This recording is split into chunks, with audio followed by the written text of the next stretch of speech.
Elena Morales apenas alcanzó a bajar del fogón la olla de frijoles cuando Raúl entró desde el corral, se sentó a la mesa de madera y empezó a comer sin mirarla. Afuera, aún se oía el golpeteo del balde en el pozo y el resoplido de la mula junto al cerco. Lucía seguía con la vista en el teléfono. Andrés pidió más café sin darle las gracias y Mateo subió la radio del tractor. Elena intentó decir que llevaba desde el alba sola en la faena, pero Raúl la cortó. Ahora no, mujer.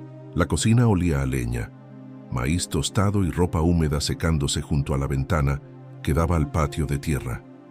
Durante años, Elena había sido la primera en levantarse para encender el fuego, alimentar a las gallinas, barrer el corredor y dejar listo el desayuno antes de que el sol tocara los sembradíos. Sin embargo, esa tarde, mientras servía tortillas con las manos ásperas y enrojecidas, sintió algo más duro que el cansancio. En aquella casa ya no la esperaban, solo la usaban. El golpe verdadero llegó cuando Elena, con el cucharón aún en la mano, avisó que una parte del alambrado del potrero se había vencido y que la lluvia de la noche podía soltar a los animales. Andrés ni giró el rostro. «Resuélvelo como siempre, mamá», dijo llevándose la taza a los labios. Raúl soltó una risa seca, como si oyera una molestia vieja.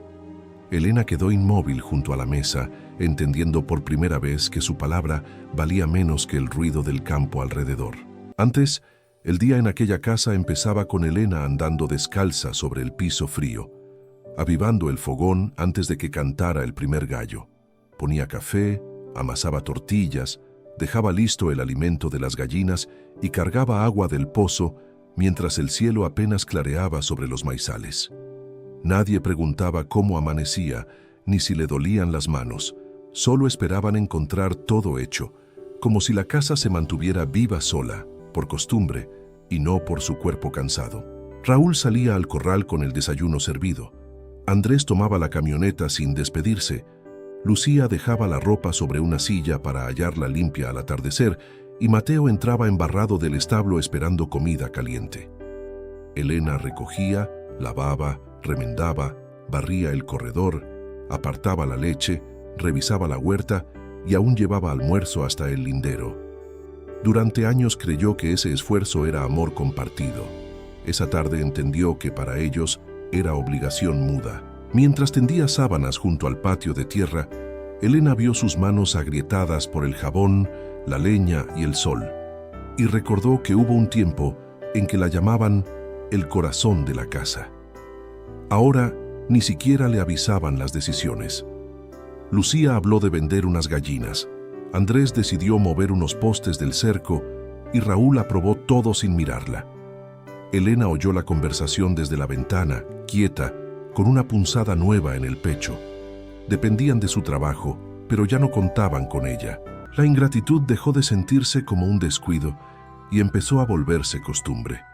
Esa misma semana, Elena pasó la mañana entera entre el lavadero y el gallinero, quitando barro de las botas, separando maíz y remendando 2 camisas de Raúl. Cuando Andrés entró a la cocina, ni siquiera preguntó si había comido. Dejó las llaves sobre la mesa y dijo que quería la cena temprano porque pensaba salir. Lo dijo sin mirarla, como quien da una orden vieja que ya no necesita explicación. Al mediodía, Lucía apareció en el corredor con una bolsa de ropa sucia y la dejó sobre el banco de madera, justo al lado del costal de alimento para los animales. «Lávame esto hoy, que mañana lo necesito», soltó antes de seguir arreglándose el cabello frente al vidrio de la ventana.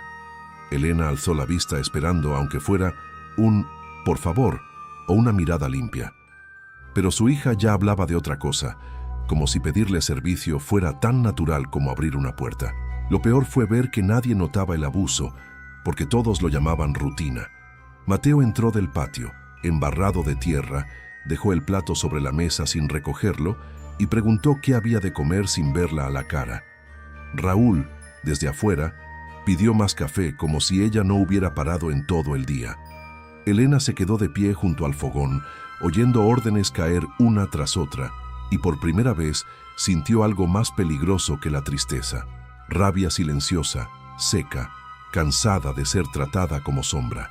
La frase cayó al final de un día común. Precisamente por eso dolió más. Elena seguía recogiendo platos, limpiando la mesa y guardando sobras mientras los demás hablaban entre sí, como si ella fuera apenas una presencia útil moviéndose por la casa. Llevaba horas entrando y saliendo, resolviendo pequeñas cosas que nadie veía y que todos daban por hechas. Cuando por fin pidió ayuda con voz baja, no sonó exigente, sonó cansada, gastada, casi invisible, y nadie notó el temblor en su voz. Lucía fue la primera en mirarla, pero no con cariño. Soltó el aire por la nariz fastidiada, como si hasta escucharla fuera una molestia. Andrés siguió revisando unas cuentas sobre la mesa. Raúl ni levantó la vista. Entonces Lucía dijo, con esa frialdad que duele más que un grito, «No exageres, mamá. Aquí nadie se muere sin ti». La casa quedó en silencio, pero no en un silencio de culpa. Fue un silencio seco, indiferente, como si aquella frase hubiera dicho una verdad incómoda. Elena no respondió. Se quedó quieta con el paño húmedo entre las manos, sintiendo que algo se quebraba por dentro de una manera más profunda que otras veces. No era solo la crueldad de la frase, era ver que nadie la corrigió, nadie la frenó, nadie sintió la necesidad de defenderla. Allí entendió lo que llevaba tiempo negándose a aceptar. Podían recibir todo de ella, esperar todo de ella, vivir gracias a ella, y aún así no amarla en absoluto. Eso fue lo que terminó de hundirla. Esa noche, Elena no lloró. Se quedó sentada al borde de la cama con la espalda recta y las manos inmóviles sobre el regazo, mirando un punto fijo de la pared, como si necesitara ver con claridad lo que durante años había querido negar. Repasó cada gesto, cada orden, cada silencio, cada vez que intentó hablar y fue apartada como si interrumpiera algo importante, y entendió, con una calma que daba miedo, que ya no vivía en un hogar. Vivía donde solo la necesitaban funcionando. Se levantó despacio y abrió el armario sin hacer ruido. No buscó muchas cosas.